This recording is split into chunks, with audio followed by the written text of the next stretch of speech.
너는 너는 함께 우리와 우리와 함께 함께 제비를 제비를 뽑고 뽑고 우리와 우리와 함께 함께 전대 하나만 전대 두자. 전대를 하나만 하나만 두자 두자 할지라도 할지라도 내 내 아들아, 아들아 아들아, 그들과 그들과 그들과 함께 길에 함께 다니지 길에 말라. 길에 다니지 다니지 말라. 말라. 내 내 발을 내 발을 발을 금하여 금하여 금하여 그 그 길을 그 밟지 길을 말라. 길을 밟지 밟지 말라. 말라.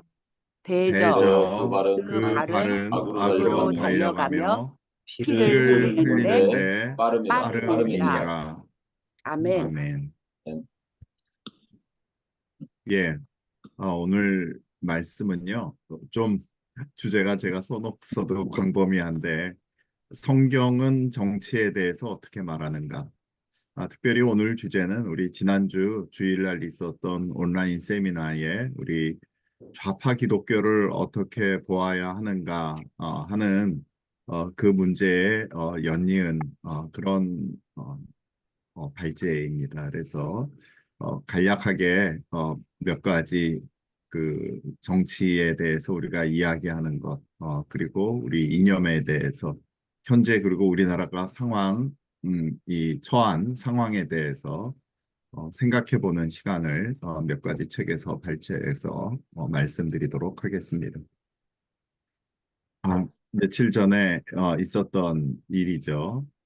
우리 국가인권위원회 이 위원장을 선출하는데 이 국가인권위원회 바로잡기 국민행동이라는 데서 나와서 엄청 반대를 하고 또 우리 전도사 출신의 야당 국회의원이 엄청나게 이 안창호 인권위원장 후보자를 비난을 했었습니다. 그 이유가 사회적 소수자에 대한 부적절한 시각이다. 어, 그 다음에 편향된 종교적 신념을 고수했다. 어, 이게 보니까 그 사회적 소수자는 말하자면 그 사람들을 무시하는 거가 아니라 안창호 위원장은 그들에 대해서 관심이 있는데 그들이 가지고 있는 그런 행동 때문에 다른 사람이 위험할 수 있고 그거를 지적할 수 있다라고 얘기한 거를 엄청나게 소수자에 대한 부적절한 시각이다. 인권위원장의 자격이 없다. 그다음에 창조론을 이분이 계속 얘기를 하셨어요. 안창호 국가인권위원장이. 그러니까 창조론을 얘기하기 때문에 너는 극우다. 편향된 종교적 신념을 가졌다. 근데 놀라운 게 이거를 얘기한 사람이 국회의원이 전도사, 그러니까 신학교를 나온 분이더라고요. 그리고 또 한 가지 이제 차별금지법에 반대한다는 게 또 말도 안 되는 거꾸로 가는 것이다. 참 그래서 이게 인권이 뭔가 다시 한번 생각해보는 그런 기회도 되었었습니다. 결국 이거는 인권위원회 위원장을 선출하는 것이 이념 정치의 전쟁터가 됐구나. 그 전에 우리 김문수 어, 지금 장관을 선출할 때도 그랬고, 그래서 지금 현재 아주 극심한 이념 정치 전쟁이 벌어지고 있는데, 우리 교회에서는 이거를 어떻게 해야 되는가, 그런 거에 대한 이야기입니다. 즉, 교회에서 정치를 논할 수 있는가. 그래서 어떤 분들은 교회에서 정치와 관련된 의견을 표현하는 것은 안 된다, 된다. 그렇게 얘기를 하고 있죠. 그래서 이게 과연 우리가 어떻게 해야 되는 건지, 교회에서는 그럼 오로지 성경만 강론해야 되는가? 그렇죠. 맞기는 하죠. 맞기는 한데, 실제 문제는 성경은 정치에 대해서 이야기하고 있다는 것입니다. 아니, 삶의 모든 영역에 대해서 말하고 있다는 것입니다. 칼빈 선생님은 설교자는 성경이 말하는 모든 것을 가감없이 말해야 된다. 그렇게 얘기를 했습니다. 그래서 성경이 정치를 가르친다면 교회에서 성경적인 정치관을 말하는 것이 타당하다고 볼 수 있겠죠. 그렇다면 그리스도인들은 성경적인 정치관으로 무장되어 있어야 할 것입니다. 즉, 우리가 세계관의 차이에 따라서 우리가 어떤 사람들은 정치 얘기를 하면 안 돼. 아니면 정치 얘기를 할 수도 있지. 그렇게 볼 수 있는데 실상 성경은 정치에 대해서 말하고 있다는 것이죠. 간단하게 우리가 이념이 어떻게 형성이 되는가? 어떤 사람들은 뭐 우파라고 얘기도 하고 좌파라고 얘기도 하고 나는 중간에 예수파다 그렇게 얘기를 하는데 우리 이념이 뭔가 이데올로기는 개인의 정치적, 사회적, 경제적 가치관과 신념을 체계적으로 구성한 틀이다 볼 수 있겠습니다. 이념은 어떻게 형성되는가? 주로 첫 번째는 가정 환경에 대해서 그 가정 환경이 우측에 있다 그러면 우측에, 좌측에 있다 좌측에, 또 경제적으로 좀 너무 어려운 상태에 있다 그러면 조금 또 좌측에 있을 가능성이 있고요. 어쨌든 부모님의 정치적 성향, 사회적 신념에 따라서 많은 그런 차이를 보일 수 있습니다.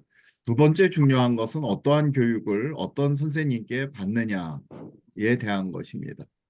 그래서 우리 전교조 선생님들이 있는 데서는 상당히 좌편향적인 교육을 받을 수 있겠죠. 그 다음에 사회적 경험도 또한 차지합니다. 노조, 자영업에 있을 때는 뭐 우리 민노총에 가입한다면 아주 좌측으로 가겠죠. 그리고 이제 미디어와 정보가 굉장히 중요합니다.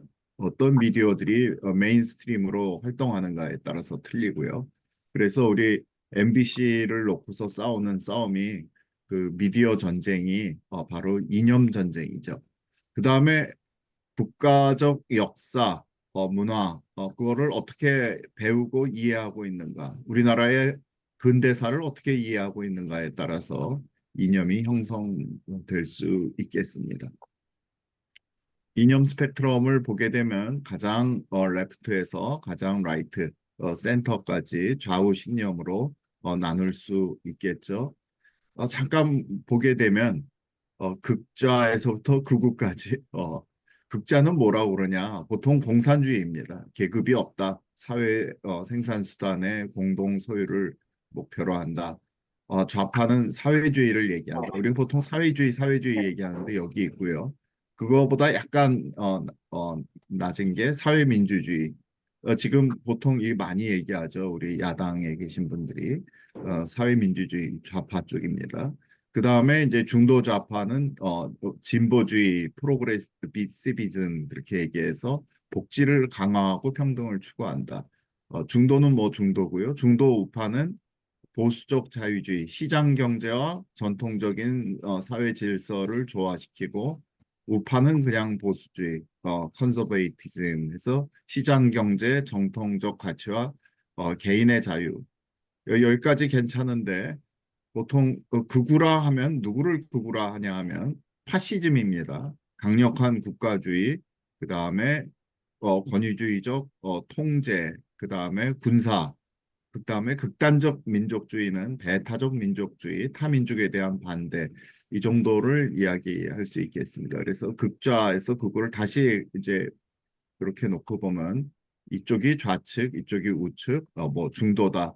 뭐 나는 예수파다 하시는 분들이 대개 여기 있지는 않습니다. 가운데 있지는 않고 이 중에 어떤 것에 있겠죠. 국가적인 그 위치와 개인적인 위치는 서로 좀씩 다를 수 있겠습니다. 본인은 어디에 속하십니까? 한번 보십시오.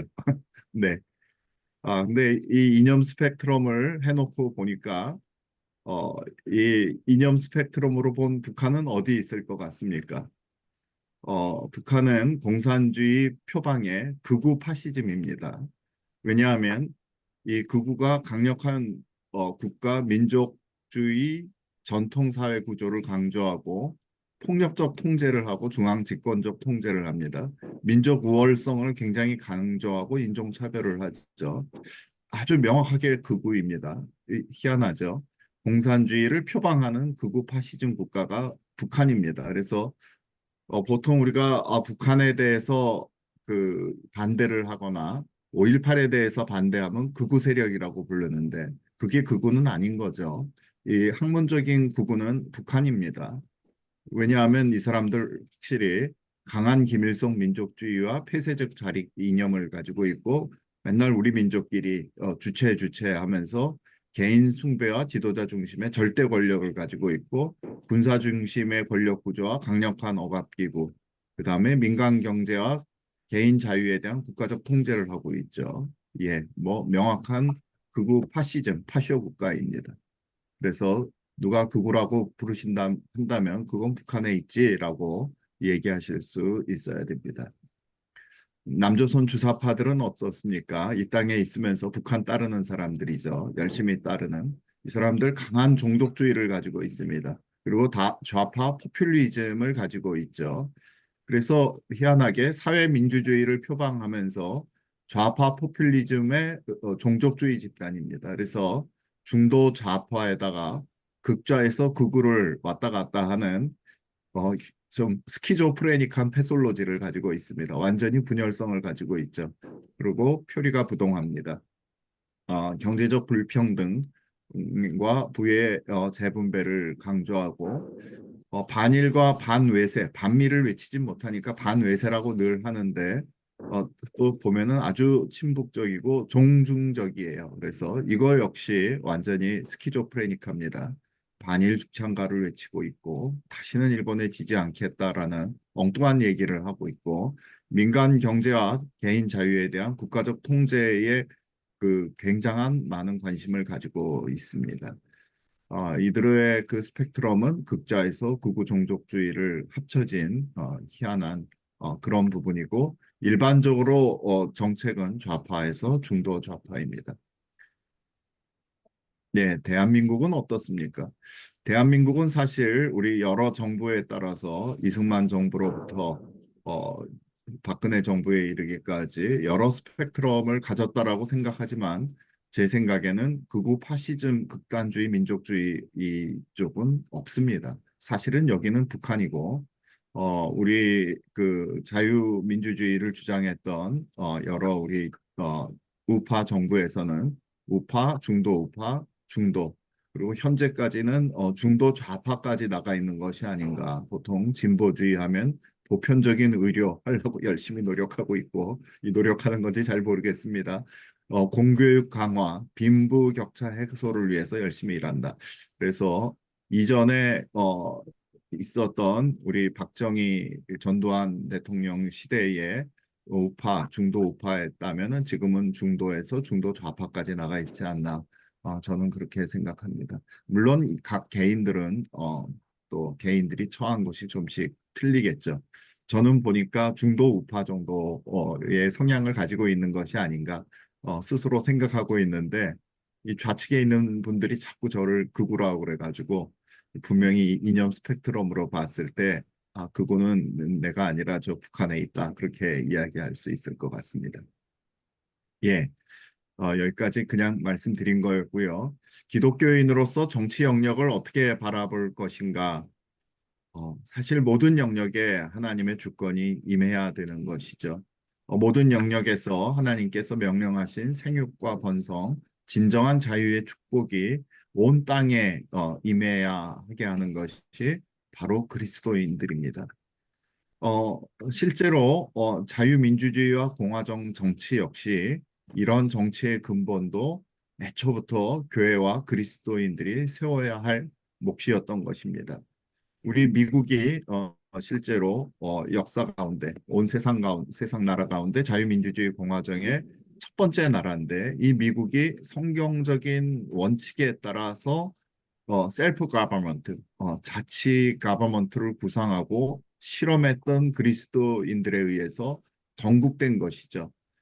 그래서 이 존 애덤스는 미국의 헌법은 도덕적이고 신앙심이 깊은 사람들을 위한 것이다. 그렇게 얘기를 했습니다. 그래서 근본상 이 자유민주주의 이 공화국은 이는 교회와 그리스도인들이 손을 놔버리면 오래 버티지 못하도록 설계된 것이다. 그렇기 때문에 이 교회는 자유민주주의 공화국의 뿌리이다. 근간이다. 그렇게 이야기할 수 있겠습니다. 기독교인과 정부, 정치에 대한 5가지 잘못된 관점들을 우리가 볼 수 있습니다. 어떤 경우에는 정부는 종교를 강요해야 된다. 그래서 우리는 저 카톨릭 국가지, 우리는 앵글리칸 국가지, 뭐 그래가지고 이런 역사가 있었죠. 강요. 우리 파만 이렇게 믿어야 된다. 아닐 때는 다 죽이고 박해하고. 내지는 또 정부는 종교를 배제해야 된다. 그래서 모든 종교는 다 있어서는 안 된다. 그렇게 얘기하는 또 사람들도 있었고요. 또 아주 열심히 믿음이 좋다는 분들은 모든 정부는 악한 마귀의 역사이다. 왜냐하면 세상 그 권력은 이, 이 마귀들이 준 것이기 때문이다. 악마화하는 그런 태도를 보일 수도 있고 정치하지 말고 전도해야 된다. 또 그래서 교단, 그다음에 교회, 그다음 뭐 우리 구역 예배에서는 절대로 이 정치 얘기하지 마라. 그렇게 얘기하시는 분들도 있고 또 거꾸로 너희가 전도해봤자 아무 소용없다. 정치가 잘해야지 하고 완전 정치화로 나가는 것들이 있지만은 이러한 다섯 가지는 모두 잘못된 태도입니다. 사실 이렇게 성경은 얘기하지 않고 있습니다. 그렇다면 기독교인과 정부의 관계는 어때야 되는가? 어, 이 그리스도인, 교회는 정치를 위해서 모인 것은 아니지만 정치에 선한 큰 영향을 미치는 그리스도인, 즉 교회가 되어야 된다. 이것이 매우 중요하죠. 그리스도인은, 교회는 정부에 대해서 이 도덕적 나침판의 역할을 해야 하는 것입니다. 그 가장 중요한 역사적인 증거들이 영국의 마그나 카르타, 그다음에 미국의 독립선언서, 미국의 헌법, 또 대한민국의 헌법도 있습니다. 그래서 이러한 이 기독교인들이 만든 여기는 다 사실 세속적인 이 계약들인데요. 마그나 카르타, 독립선언서, 헌법에 이르기까지. 그러나 이것은 성경의 바탕에서 성경의 말씀에 근거해서 만들어진 것입니다. 이 성경을 이 땅 가운데에서 이 실행하고자 하는 그러한 의지 가운데 낙태라든지 유아살해라든지 검투경기, 인신제사, 일부 다처제, 인도에서의 과부 화형, 그 남편이 죽었을 때 노예제도가 폐지되었던 것입니다. 그리고 더 나아가 이제 근대에 이르러서는 여성에게 재산권과 투표권까지도 부여했던 이 모든 것은 성경에 대한 올바른 이해와 이에 대한 말씀에 충실한 이행 가운데 나왔던 것임을 알아야 하겠습니다. 정부에 관한 성경적인 원칙은 어떠해야 되는가? 이건 모두 이제 말씀드리는 거는 자유민주주의 법치공화정을 세운 우파 정부에 대해서 얘기하는 겁니다. 정부는 악을 벌하고 선을 장려해야 됩니다. 이스라엘에게 주신 그 율법은 일상생활에서의 정의와 공평, 그다음에 가난하고 억압받는 자들에 대한 자비, 삶의 거룩함을 드러내는 최적의 정치적 모델이었습니다. 그래서 모든 사람은 이 하나님께 답할 책임이 있어야 합니다. 그래서 정부는 통치자가 아닌 국민을 섬기고 국민의 이익을 마땅히 추구해야 합니다. 어떠한 관계가 되어야 될까요? 시민과 정부 사이의 관계는. 시민은 정부에 복종하고 국가의 법을 준수해야 합니다. 이것이 성경에 나온 뜻입니다. 물론 불복종해야 될 경우가 있는데 그것은 정부에 대한 순종이 하나님께 대한 불순종이 될 때입니다. 뭐 정부가 기독교는 믿지 말아야 되고 뭐 다른 우상을 섬겨라 하면 그거는 안 되겠죠. 폭정을 행하는 정부에 대해서는 혁명 또한 할 수 있다라고 말하고 있습니다. 그러나 시민들은 일부 경우를 제외하고는 정부에 순응하며 국법을 따라야 하는 것이죠. 대신 정부는 국민의 자유를 보장해야 되고 정부는 인간을 구원하거나 사람의 마음을 바꿀 수 있는 존재가 아니라는 것을 확실하게 해야 됩니다.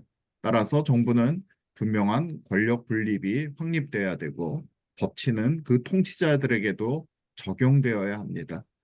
또한 성경은 정부가 국민에 의해서 선택되어야 된다는 민주정의 간접적인 증거를 제공합니다. 그 이 사람들에게 모세가 이야기하죠. 어, 이 백부장, 천부장들을 뽑으라고 모범이 되는 사람들을 그런 증거들을 가지고 있습니다.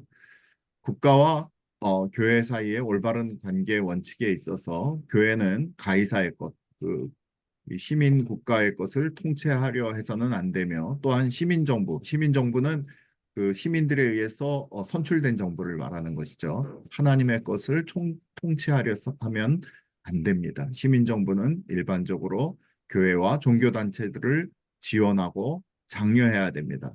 우리 이전에 있었던 우리 권위주의 정부라고 얘기했던 지금 보면 뭐 군사 정부라고 얘기했던 모든 군사 정부들은 사실 교회를 지원하고 장려했었습니다. 또한 정부는 만능이 아니라는 것, 인간을 구원하거나 사람의 마음을 바꿀 수 없다 얘기했는데 개인의 구원은 정부가 아닌 하나님의 일이고, 즉 교회에서 해야 될 일이고 변화된 사회를 위해서는 내적으로 변화된 사람들이 반드시 필요한 것입니다. 정부는 사람들의 도덕적인 신념과 행동, 국가의 도덕적 구성에 막대한 영향을 끼치게 됩니다. 그렇습니다. 낙태가 이게 법적으로 합법이다. 그렇게 되면 사람들은 이게 도덕적으로 괜찮은 것이구나 라고 생각할 수 있겠고 그 반대로 이건 불법이다 하면 이거 도덕적으로 옳지 않은 것이다 생각하기 때문에 이 정부의 도덕적 신념과 행동은 국민들의 도덕적 구성, 생각에 큰 영향을 미치는 것이죠. 그래서 우리 이 우파 보수적인 정부에서의 그 세계관, 성경적 세계관은 이것입니다. 우리 교회에서의 세계관은 이것입니다. 하나님은 모든 것을 창조하셨다. 그리고 성경을 통해 자신과 자신의 도덕 기준을 분명히 드러내신다. 창조 세계는 매우 좋았다. 그러나 아담과 하와의 범죄로 모든 사람의 마음에는 근본적으로 도덕적인 악이 있다. 어, 그러니까 아주 선하지 않다는 거죠.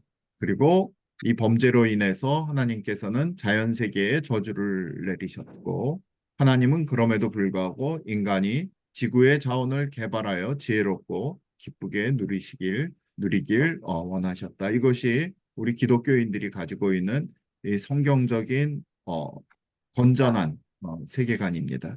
이 세계관 가운데 우리가 이웃에 대해 또 국가에 대해서 보는 것이죠. 어, 이 마음에는 모두 사람들의 마음엔 도덕적인 악이 있는데요. 그 도덕적 기준은 인간 상위 부분에 있습니다. 인간 안에 있지 않습니다. 그래서 본성은 기본적으로 선하지 않은 것이고, 인간은 자신의 행동에 대해서 책임을 져야 하는 것이고요.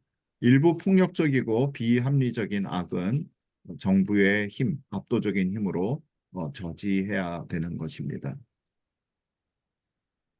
정부 국가의 한계와 그 역할에 대해서는 말씀을 드렸습니다. 특별히 이제 현대에 들어서 중요한 것이 미국도 그렇고 한국도 그렇고 사법부 권력, 특히 대법원 권력의 제한의 중요성에 대해서도 이야기합니다. 원본주의가 중요하다. 원본주의가 뭐냐? 오리지널리즘인데 이 대법원의 판사들을 어, 임명을 통해서 사법부의 권력을 제한해야 되는데 원본주의적 헌법 해석을 하는 분들을 그 원본주의 판사들을 대법원의 판사들로 임명해야 된다.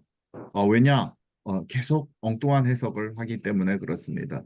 이 오리지널리즘의 헌법 해석은 헌법의 의미를 그 문서가 작성되고 채택된 당시의 의도와 맥락에 기반해서 해석해야 한다는 법적 철학입니다. 그래서 이 시간이 지나도 단어의 언어적 의미, 역사적 상황, 그다음에 작성자의 의도에 따라 해석되어야 되며 시간이 지나도 그 헌법의 그 의미를 변하지 않게 해야 됩니다. 그래서 이 헌법의 문구가 요즘에 자꾸 이 최근의 사회적 변화, 가치관의 변화에 따라 해석하는 것을 피하고 제정될 때의 의미에 충실하게 해석하려는 입장이 있었을 때야만이 이 여러 단체, 그다음에 조직들이 부딪히며 움직이는 이 정치 현장에서 이 사법부가 제대로 된 이 나라의 정체성을 끌고 갈 수 있는 그런 부분에서 사법부 권력의 제한이 굉장히 오리지널리즘 판사들을 뭐 국제법 그다음에 우리 민족 뭐 그런 쪽 아니라 원본주의 판사들이 이 나라의 법치를 이끌어 나가야 한다. 이런 주장들이 더 힘을 얻고 있는 상태입니다. 자, 그러면 이제 우리 좌파 성도들은 도대체 어떻게 된 것인가?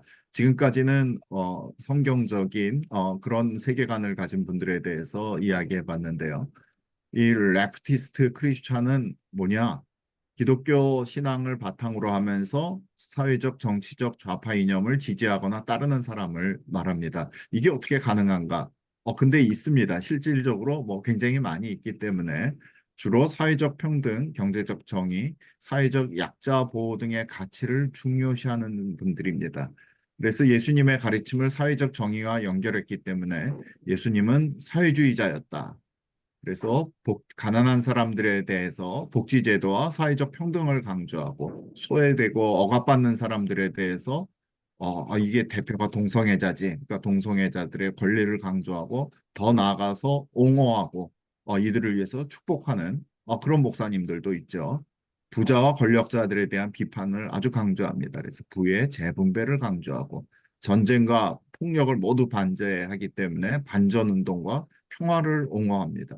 굉장히 사실은 좋죠. 이런 것들이. 그래서 이분들은 사회민주주의, 공산주의자라고까지는 본인들도 싫어하고 얘기하진 않습니다만은 거의 비슷한 형태의 를 이야기합니다. 이분들이 얘기하는 사회민주주의는 거의 공산주의인데 이게 성경적인 것이다.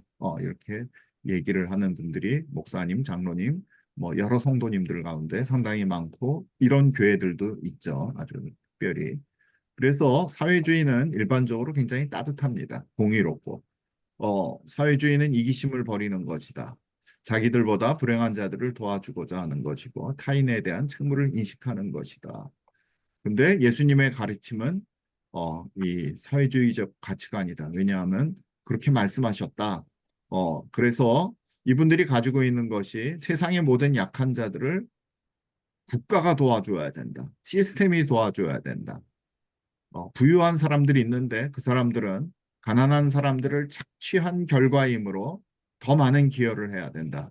이런 생각을 가지고 있습니다. 그래서 전체의 이익과 가난하고 억눌린 많은 사람들을 위해서 국가는 강제력, 공권력을 행사할 수 있는 것이 저스틱스, 정의이다.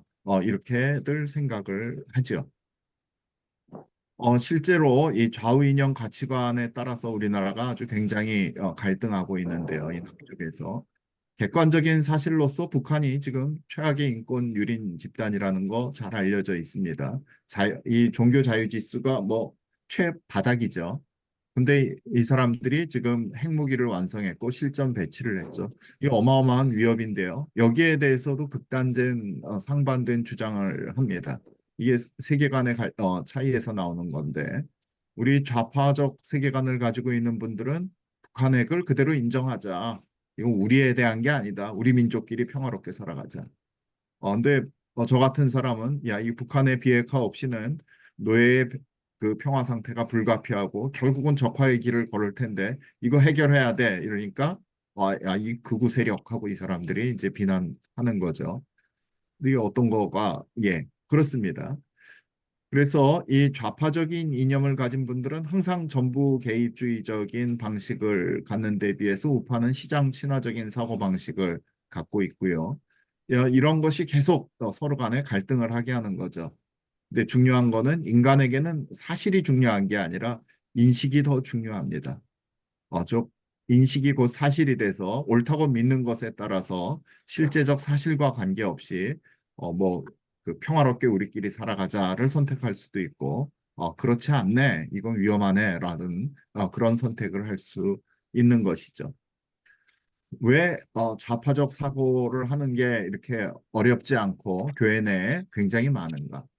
이상향은 매력적이기 때문입니다. 우리 뭐 사실 교회에서 말하는 천국, 그다음에 정의로운 사회의 도래, 이 모두 이상향이죠. 어, 그렇기 때문에 이 좌파분들은 급격한 사회 변혁을 추구합니다. 이상향을 추구하는 거죠. 그다음에 기존 권위 전통을 부정하는 사회 세력, 사상, 성향 및 행동 방식을 가지고 있습니다. 이 좌파적 프레임이란 세상을 보는 마음의 창이란 힘이나 능력을 가진 누군가가, 즉 힘이나 능력을 가졌은 정부입니다. 정부가 사회 문제를 해결하는데 적극적이어야지라고 믿는 것입니다. 사회 문제를 아주 깔끔하게 해결한 상태로 빨리 해결하기를 원합니다. 그래서 급격하게 이상적인 이상향을 만들어내야 된다라고 믿는 것이죠. 그래서 이분들은 주로 뭐 적폐에 대한 청산, 척결 뭐 이런 얘기를 굉장히 많이 합니다. 어, 급격한 변화를 추구하죠. 거기에 비해서 우파는 이상적인 상태의 달성은 영 어려운 것 같아요. 우리 모두 죄악이 많아가지고 뭐 최악의 상태에 도달하지 않도록 대안을 제시하죠. 그러니까 별로 인기가 없습니다. 에너지는 많이 드는데 멋있는 것은 제시하지 못하는 거죠. 지금보다 조금 나아졌으면 좋겠는데 뭐 그 정도인 거죠. 최대가. 예. 그다음에 이 기본값으로 이 좌파적 인간 사고가 기본값이기 때문에 본능적입니다. 본능 친화적이기 때문에 아주 호소력이 강하고 또 본능 친화적이기 때문에 힘이 들지 않죠. 에너지가 필요 없습니다. 생각 많이 안 해도 됩니다. 따지지 않아도 됩니다. 특별히 포퓰리즘, 민중주의는 어떤 집단에게 혜택을 많이 줄 거를 약속하는 것이죠. 그래서 선거 때만 되면 자기 뭐 이 동네에 뭐 다리를 놔주겠다, 뭐를 해주겠다, 지하철을 들어오게 해주겠다, 뭐 어마어마한 그 포퓰리즘이 일어나게 됩니다. 뭐 공항을 여기저기다가 만들어주겠다. 그리고 좌파적 사고는 편안하고 다수의 지지를 받습니다. 왜냐하면 좋게 해주겠다니까. 공공의료 혜택을 받게 해주고 뭐 하여튼 그렇습니다. 좌파적 사고의 특성을 몇 개를 보면은요 비슷한 얘기인데 본능의 지배를 받고 본능의 목소리를 따르게 됩니다.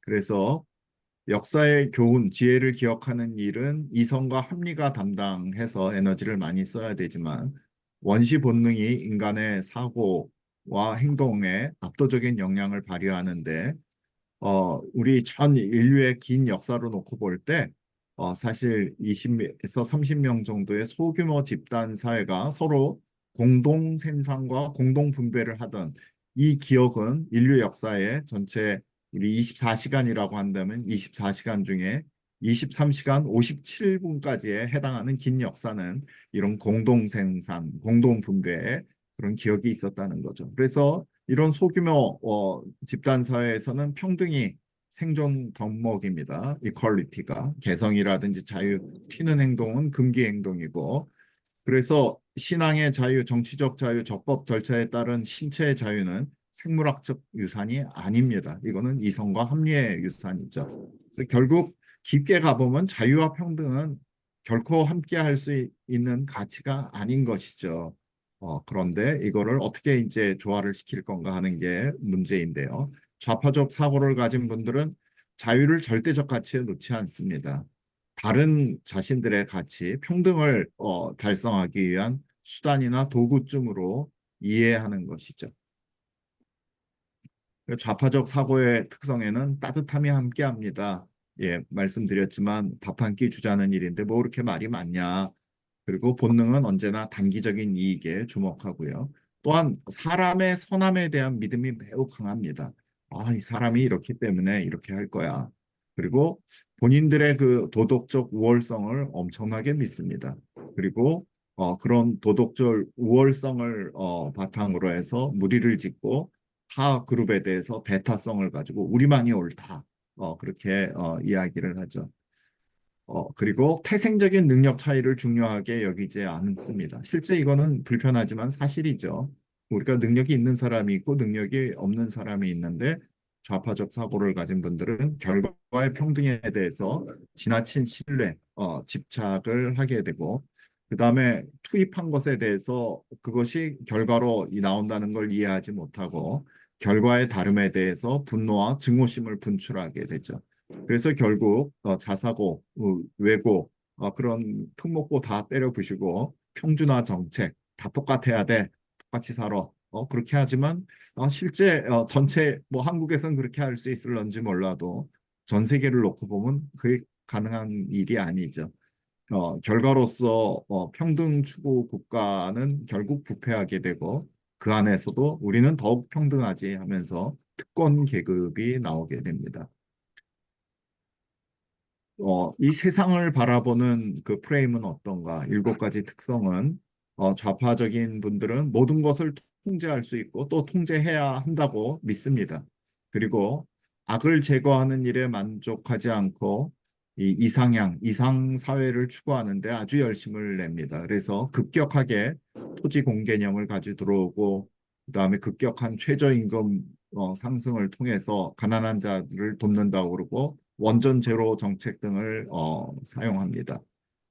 주로 직접 세상을 체험하지 않고 돈을 직접 벌어보지 못한 진보 성향의 지식인들, 학자, 강남 좌파가 이런 이런 태도를 많이 가지고 있죠. 또 현실과 이상을 뚜렷하게 구분하면서 그 이상을 따라가지 못하는 현실을 아주 강력하게 비판합니다. 아주 이분법적으로 선명성의 본능을 가지고 있고요. 또한 집단 중심으로 세상을 보죠. 그래서 이 세상의 여러 가지가 개인 간의 역동보다는 집단 간의 계급 갈등으로 해석합니다. 그래서 우리와 저들을 분리하죠. 부족적인 사고를 가지고 있습니다. 그래서 현대의 대규모 익명 사회가 아닌 그 소규모 부족적 사회에 속한 사고로서 살기 때문에 결국은 자신이 속한 특정 집단에게 더 많은 자원을 배분하는 결과들을 갖습니다. 이게 나라와 민족이 관계가 없습니다. 대부분 그렇습니다. 그다음 이 네 번째, 과거와 급격한 단절이 가능하다고 본다 말씀드렸고요. 세상을 지배와 지배자, 세상이 마땅히 평등해야 된다고 믿는다. 모든 것은 단시간 내에 만들어낼 수 있다고 믿기 때문에 여러 가지 부작용들을 가져오게 되는 것이죠. 정치에서는 어떻습니까? 정치에서는 자유가 목적, 우리는 자유가 제일 중요하거든요. 자유가 그런데 목적인 정치 체제를 추구하지 않습니다. 그러니까 결과적 평등의 목적 달성을 위해서 자유를 서슴없이 양보할 수 있는 것이 이분들의 정치입니다. 공익의 이름으로 타인의 자유와 생명, 재산을 충분히 뺏을 수 있습니다. 재산권만큼이나 또한 이게 천부 인권인데 이를 수단이나 도구로 간주하기 때문에 사적 재산권도 양보될 수 있다라고 생각합니다. 그리고 특별히 이분들이 민중주의, 포퓰리즘에 친화적이고요. 정치의 과잉 시대를 엽니다. 이 모든 거를 정치가 해야 하고 할 수 있다라고 믿고 정치 원리를 통해서 자원을 배분하는 것이 옳다고 믿습니다. 감각적인 선택을 선호하기 때문에 느끼는 대로 선택하고 행동합니다. 아, 이게 원전 위험해. 후쿠시마 터졌네. 다 없애. 뭐 그런 식으로 하는 거죠. 예. 그 다음에 이렇게 하다 보니까 여러 가지 변화에 대한 대안을 제시를 어려운 것이죠. 이런 정치에 대해서 이렇게 좌파들은 대개는 반응합니다. 자, 사회주의자가 보는 예수의 사상.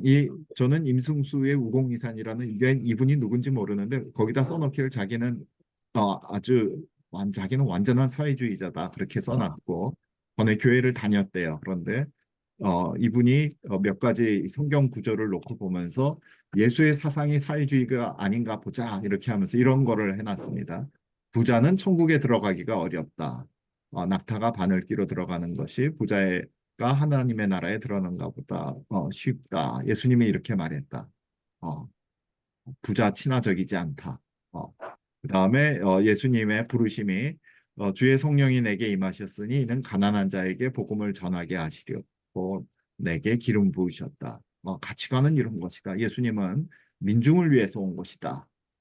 그다음에 그 사회주의자가 보는 예수의 행동과 그 제자들의 삶은 어떠했는가? 마태복음에서 보니까 예수님이 성전에 들어가서 성전 안에서 매매하는 사람들을 내쫓고 돈 바꾸는 사람들의 상과 비둘기 파는 사람들의 의자를 둘러 엎으시고 그렇게 즉 이 매매하고 하는 이런 모든 시장 경제를 반대하셨다. 그리고 또 이 제자들은 믿는 무리가 한 마음과 한 뜻이 되어 모든 물건을 서로 통용하고 자기 물건을 조금이라도 자기 것으로 가시라 하는 이가 하나도 없었다. 그러므로 이거는 사회주의의 전형 시작이다. 그렇게 주장하는 것을 제가 보았습니다. 과연 그렇습니까? 예수는 사회주의자였을까라고 하는 책을 지은 로렌스 리드는 오늘 성경 구절은 제가 여기 안 갖고 왔는데 각 신약 성경에 비추어서 예수님의 가르침은 도덕적인 개인적 도덕점에 초점을 맞춘 것이다. 강제적인 재분배를 요구한 것이 아니다. 자발적인 나눔과 이타심을 예수님은 강조하고 개인의 선택에 의해서 이루어지는 사랑과 나눔을 권장했다. 국가가 재산을 강제로 나누는 시스템에 반대했다라고 이야기하고 있습니다. 어, 그다음에 재산 소유에 대한 관점은 예수님은 재산 소유를 악으로 보지 않았다. 사회주의는 개인의 재산 소유를 제한하거나 없애는 경향이 있지만 예수님은 부자들에게 더 나은 도덕적 기준을 요구했을 뿐 재산 자체를 문제시하지 않았고 자발적으로 도움을 베푸도록 권유했을 뿐이다. 그리고 자유시장과 개인의 책임을 강조하셨다. 예수님은 자발적인 교류와 나눔, 개인의 책임감 있는 행동이 예수님의 핵심 메시지에 부합한다 함으로써 이 신약을 가지고서도 사회주의가 아니라는 것을 논증을 하셨었습니다. 여기에 대해서 각자 이제 각각의 이 어, 구절들, 예들을 쭉 이제 설명을 아주 논리적으로 했던 책인데요. 기회가 되면 한번 두껍지 않은 책이니까 읽어보시면 좋을 것 같습니다. 자, 그러나 사회주의 권력자들은 어떻습니까? 따뜻하고 공의로운 사회주의라고 그랬는데 이 사회주의 권력자들은 따뜻하지 않고 공의롭지 않는 진짜 특징을 가지고 있습니다. 사회주의는 이기심을 버리는 것이라고 그랬는데 자신의 이기적인 행동은 정당하고 타인들은 마땅히 전체를 위해야 되는 것이죠. 이 바리새인들입니다. 완전히 위선적이죠. 자신들보다 불행한 자들을 도와주고자 하는 것이 사회주의인데, 근데 사회주의에 있는 사람들, 권력자들은 자신들보다 더 잘난 사람은 용서할 수 없다. 시기심이 매우 강한 것에서 사회주의가 나오죠. 타인에 대한 책무를 인식하는 것이다 그랬는데, 그래서 이 사회주의 권력자들은 타인들의 책무를 강제화합니다. 물론 자신은 제외하죠. 그래서 사회주의자들은 보통 세상의 모든 약한 자들에 대한 동정심을 독점하고 그 독점을 권력화합니다. 그리고 자신의 생각에 동의하지 않는 것은 모두 악한 것이죠. 그리고 우리가 사회주의 망한 거 아니에요? 이제 끝나지 않았어요? 얘기하면은 역사적으로 망한 이 사회주의는 진짜 사회주의가 아니다. 아직 진짜 사회주의는 아직 안 왔어. 우리는 그걸 위해서 일하는 거야. 그렇게 얘기를 하죠. 그리고 이분들은 동정심보다는 우선적으로 강제성을 더욱 강조합니다. 그렇다면 기독교와 사회공산주의가 함께 할 수 있을까요? 어떤 공동점이 있습니까? 사회적인 약자 돕기와 빈부격차 줄이기 위해서 기독교 사회공산주의는 같은 평등과 정의의 가치에 대해서 갖습니다. 가난에 대한 관심을 갖습니다. 이 사회정의, 가난한 사람들에 대한 보살핌, 하나님 앞에서의 모든 사람들의 평등. 기독교에서도 중요한 가치죠. 물질주의에 대해서 비판합니다. 영적 가치, 물질주의만을 이 올리는 거에 대한 비판이죠. 영적 가치를 강조하고 자발적인 나눔을 강조하는데 같은 평등과 정의, 물질주의 비판인데도 불구하고 이 바탕이 틀린 것이죠. 우리는 하나님의 말씀에 근거해서 이렇게 얘기하는데 사회공산주의에서는 자원과 부를 평등하게 분배해야 된다. 자본주의 시스템에 내재된 착취를 이건 제거하는 것이다. 어, 자본주의 시스템은 내재적으로 착취가 있다. 이것을 우리가 강제적으로 평등하게 분배함으로써 계급 없는 사회를 만드는 것이고 노동자가 생산 수단을 통제하고 사유재산 폐지를 함으로써 공동 소유를 할 수 있겠다. 이런 제도가 좋다라고 이제 사회공산주의는 말하는 것이고요. 이윤 추구 자체는 착취와 불평등의 원인이기 되기 때문에 그 필요에 따른 재화 물질의 분배를 강조하는 것입니다. 그래서 전혀 이 우리 기독교는 하나님의 말씀에 따른 근본적 내재적인 가치에 따라 공산주의는 이 착취 자본주의 시스템의 잘못된 이런 부분을 불평등을 없애는 것에 따라 인간적인 관점에서 나오는 것입니다. 어, 근데 분명한 차이점이 있죠. 유신론, 우리는 하나님을 믿고 사유재산을 인정하고 부의 창출에 관심이 있습니다. 그리고 개인의 자발적 나눔에 대해서 관심이 있다면 사회공산주의는 무신론이고 종교는 대중의 아편이고 사유재산은 금지했죠. 부의 창출이 아니라 재분배에 관심이 있고 개인의 자발적 나눔이 아니라 정부의 강제적인 나눔에 관심이 있는 것입니다. 이래서 근본적으로 들어가면 같이 하기가 힘든 것이죠. 우리 마태복음에서는 거짓 선지자들을 삼가라 그렇게 얘기하고 있습니다. 좋은 나무가 나쁜 열매를 맺을 수 없고 못된 나무가 아름다운 열매를 맺을 수 없다. 이 사실 굉장히 비슷하긴 한데 우리가 그 나무의 열매로 나무를 안다고 했습니다. 이러한 지혜를 우리가 가져야 될 것입니다. 이 조셉 슌페터라는 분은 이미 1942년에 자본주의가 발전하고 번영해서 사회적인 부가 증가하게 됐을 때 자본주의의 정신, 즉 혁신과 근면과 개인의 자유와 책임들의 가치가 약화됨으로써 사회주의 지지가 증가하게 될 것이다. 사회적 불평등, 부의 집중이 심화되는데 근데 모두가 부자가 되는 과정 중에서도 어떤 사람은 크게 부자가 되고 어떤 사람은 조금밖에 안 되고 하니까 시기심이 심화가 되고 이것이 사회주의적 사고, 그 다음에 정책 지지자가 증가하게 되는 지식인들이 그쪽으로 경도되는 일이 발생할 수 있을 것이다. 그렇게 경고했었습니다. 이 프로테스탄티즘의 윤리와 자본주의 정신은 막스 베버가 말한 것인데요. 이 자본주의는 단순히 경제적인 것이 아니라 우리 프로테스탄트의 윤리, 문화, 가치관이 결합된 행동 양식임을 분명하게 합니다. 그러니까 우리가 우리의 스스로의 그 포도나무와 무화과나무 밑에 앉았을 때, 배불렀을 때 잘못될 수 있다는 것이죠. 그래서 이 자본주의가 잘못됐다는 것은 곧 기독교 정신, 현재 크리스찬들이 뭔가 잘못되고 있다. 그런 이야기입니다.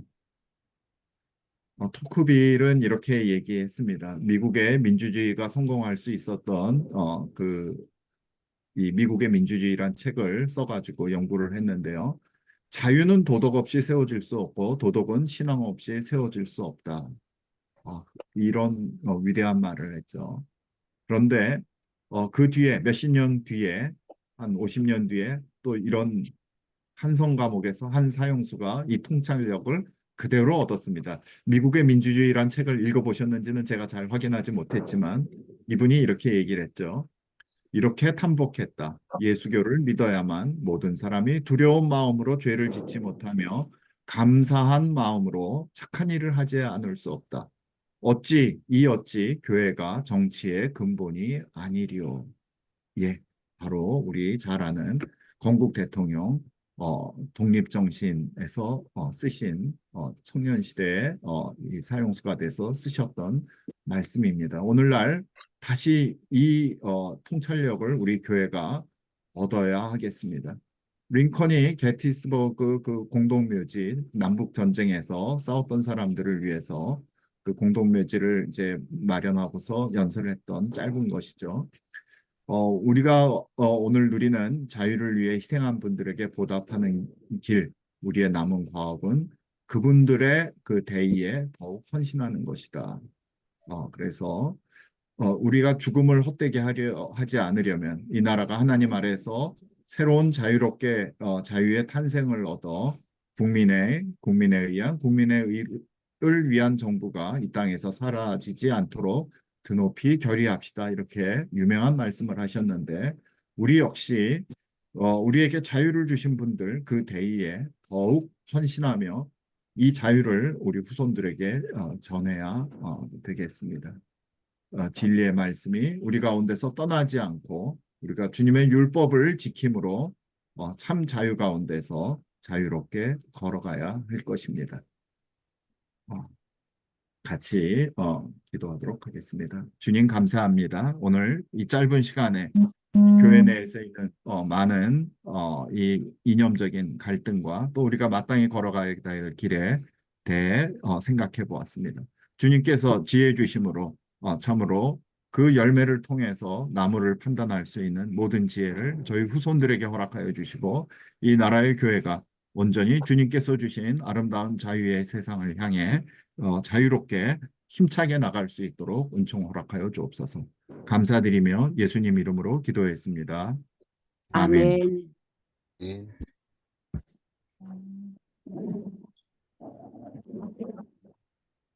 아멘. 감사합니다. 예. 우리 그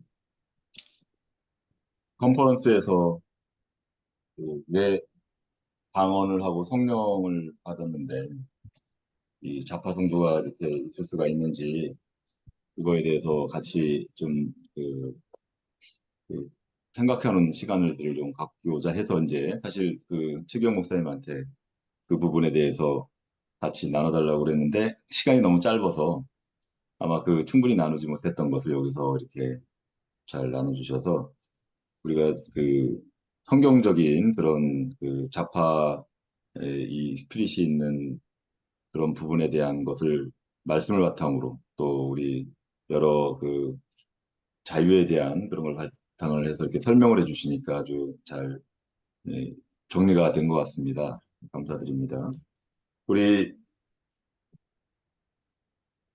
같이 기도할 텐데 오늘은 그 대한민국이 이 자유를 위해서 싸우고 있는데 하나님이 주신 그 성경적인 그런 그 자유민주주의 그 법치 공화국을 다시 새롭게 세우기 위한 싸움인 것 같습니다. 근데 이것을 위해서 지금 이제 교회가 지금 일어나고 있고 깨워지고 있고 또 우리 하나님의 그 다윗과 같이 골리앗에 맞서 싸우는 자들이 일어나고 있는 그런 그 좋은 어떤 기운을 우리가 보게 되는데요.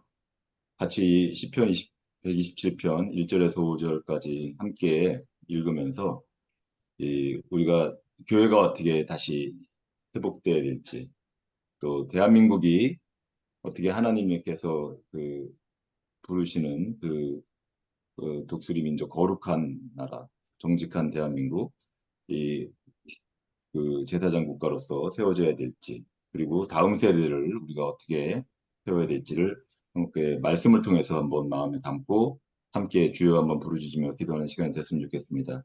음소거를 풀어주시고요. 시편 127편 1절부터 5절까지 함께 공독하겠습니다. 시작.